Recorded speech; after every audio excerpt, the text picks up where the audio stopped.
नमस्कार, आदाब, सत श्री अकाल, जय भीम, जोहार। मेरा नाम है नवीन कुमार। एक लुच्चा एबीपी न्यूज की पत्रकारिता का प्रोफेसर कैसे हो सकता है, लेकिन वो है। और मैंने सुना है एबीपी न्यूज वालों को पत्रकारिता पढ़ाने के लिए वो बहुत पैसे लेता है। और केवल पैसे नहीं लेता है, एबीपी के सीईओ जैसे प्राणी उसके चरणों में नतमस्तक रहते हैं कि हुजूर, माई बाप, आप हमें ज्ञान नहीं देंगे तो हम तो लुट जाएंगे, बर्बाद हो जाएंगे, तबाह हो जाएंगे। लेकिन जब चैनल अपने पर्दे को ही किसी टपोरी और उसके लुच्चेपन का आईना बना दे तो कोई कर क्या सकता है। आपको बता दें कि ये एबीपी न्यूज उसी ग्रुप का टीवी चैनल है जिसका अखबार है कोलकाता से छपने वाला टेलीग्राफ, जो बड़े से बड़े लुच्चे को लुच्चा कहता है। लेकिन टेलीग्राफ छापने वाले अपने ही चैनल के लुच्चे को नहीं देख पाते। ये लुच्चा एबीपी पर भारत का युग समझाता है। आपको लग रहा होगा मैं किसकी बात कर रहा हूं, तो सुनिए, उसका नाम है मनोज मुंतशिर, जिसने बंबई पहुंचते ही सबसे पहले अपने पिता के दिए हुए पुछल्ले शुक्ला को समंदर में बहा दिया था। बोले तो वो पहली ही फुर्सत में मनोज शुक्ल से मनोज मुंतशिर हो गया था, जिससे वो प्रगतिशील नजर आए। लेकिन वो अंदर से इतना जाहिल और लुच्चा होगा, यह कुछ बरसों के बाद पता चला।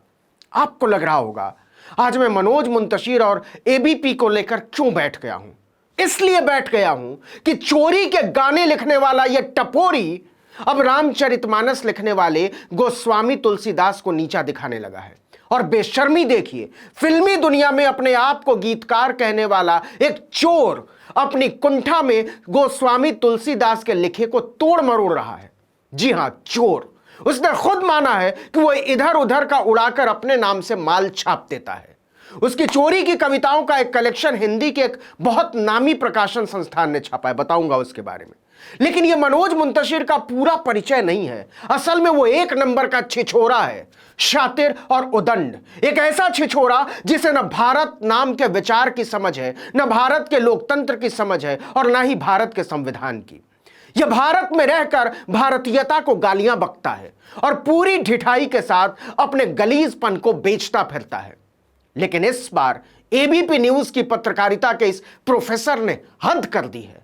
वो रामचरितमानस के रचयिता तुलसीदास को नीचा दिखाने की नीचता पर उतर आया है। देखिए, मनोज मुंतशिर ने 7 अप्रैल को 2:09 पर अपने दिमाग का कूड़ा ट्विटर पर परोसा। इसने लिखा, निम्नलिखित पद मेरा नहीं है। वो बार बार कह चुका कि मैं चोर हूं। कहीं सुना तो सोचा पढ़कर सुना दो। बहुत हुआ ठुमक चलत रामचंद्र बाजत पैंजनिया, अब होना चाहिए धमक चलत रामचंद्र फाटत पैजमिया। इस लुच्चे का इशारा कहां है यह समझ गए होंगे आप। यह गंदा आदमी तुलसीदास की कविता तोड़ मरोड़ कर एक खास धर्म के लोगों को धमका रहा है, उन्हें बेइज्जत कर रहा है। लेकिन असल में यह एबीपी न्यूज की पत्रकारिता का प्रोफेसर अपने लुच्चेपन का इजहार कर रहा है।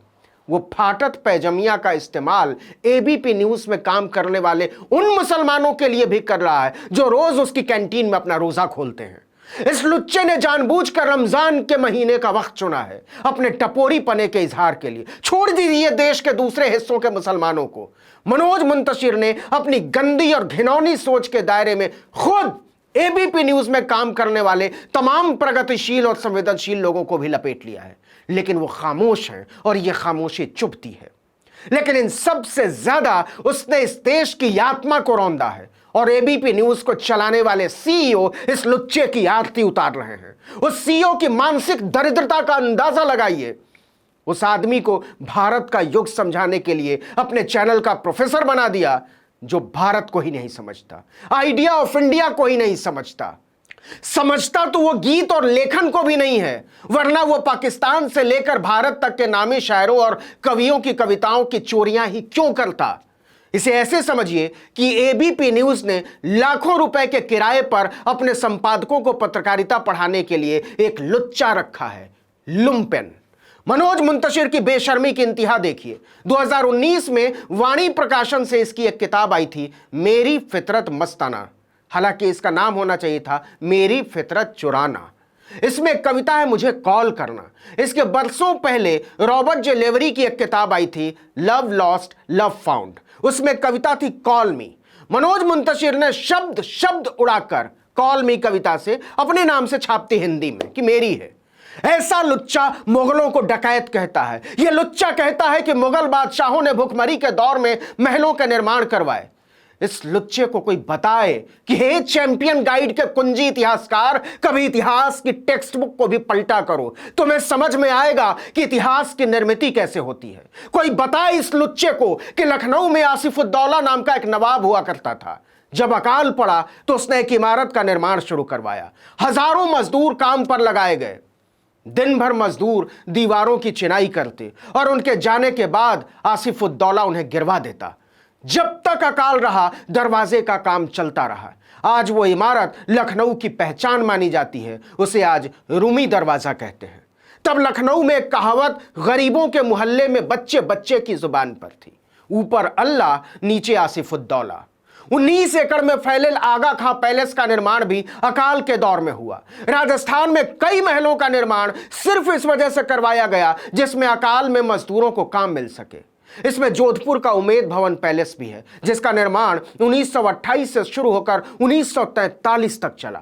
और उमैद भवन का निर्माण किसी मुसलमान ने नहीं करवाया था, महाराजा उमैद सिंह ने करवाया था, जानते होंगे आप। लेकिन मनोज मुंतशिर जैसे लुच्चे को इसका मतलब कभी समझ में नहीं आएगा, और नहीं आएगा एबीपी वालों को। उसे कोरिया महल के बारे में भी नहीं पता होगा मध्य प्रदेश के। अकाल पड़ा तो रियासत के लोगों को काम देने के लिए राजमहल का निर्माण शुरू करवाया गया। 1923 में नागपुर की कंपनी ने महल का नक्शा बनाया था। उस जमाने में उसने 7,000 रुपए लिया था नक्शा बनाने के लिए। इसके पहले राज परिवार के सदस्य बैकुंठपुर के धौराटीकरा में मिट्टी के बने घर में रहते थे। राजा ने सख्त ताकीद की थी कि निर्माण में मशीनों का इस्तेमाल नहीं होगा, जिससे से ज्यादा लोगों को रोजगार मिल सके। इसलिए आज के सेंट्रल विस्टा से इसको मत मिलाइएगा। 6 साल तक उस महल के काम को चलाया गया, लेकिन मनोज मुंतशिर जैसे छिछोरे इन सब बातों को नहीं समझेंगे। मुझे मनोज मुंतशिर के छिछोरेपन और लुच्चेपन पर कुछ नहीं कहना है। वो तो मंचों पर खुलेआम अपने कपड़े उतार कर कहता है कि हां मैं हूं लुच्चा, क्या कर लोगे। और जब वो ये कह रहा होता है तो वो एबीपी न्यूज को भी नंगा कर रहा होता है। आखिर उसकी कौन सी मजबूरी है जो उसने खुलेआम नफरत फैलाने वाले, एक पूरी कौम को गालियां देने वाले और अब तुलसीदास के राम भजन को नीचा दिखाने वाले एक लुच्चे को भारत का युग बांचने के लिए किराए पर उठा रखा है। कोई तो वजह होगी। इस वीडियो में इतना ही, लेकिन अगर आपने आर्टिकल 19 इंडिया को अब तक सब्सक्राइब नहीं किया तो फौरन कर लीजिए। बेल आइकॉन दबाइए, घंटी जैसी आकृति, लाइक कीजिए और कमेंट करके बताइए हमारा वीडियो आपको कैसा लगा। यूट्यूब पर देख रहे हैं तो चैनल को सब्सक्राइब कीजिए, फेसबुक पर देख रहे हैं तो पेज पर जाइए, इसको लाइक और फॉलो कर लीजिए। इंस्टाग्राम पर भी आप हमें फॉलो कर सकते हैं और हमारा ट्विटर हैंडल है article19_India। नमस्कार।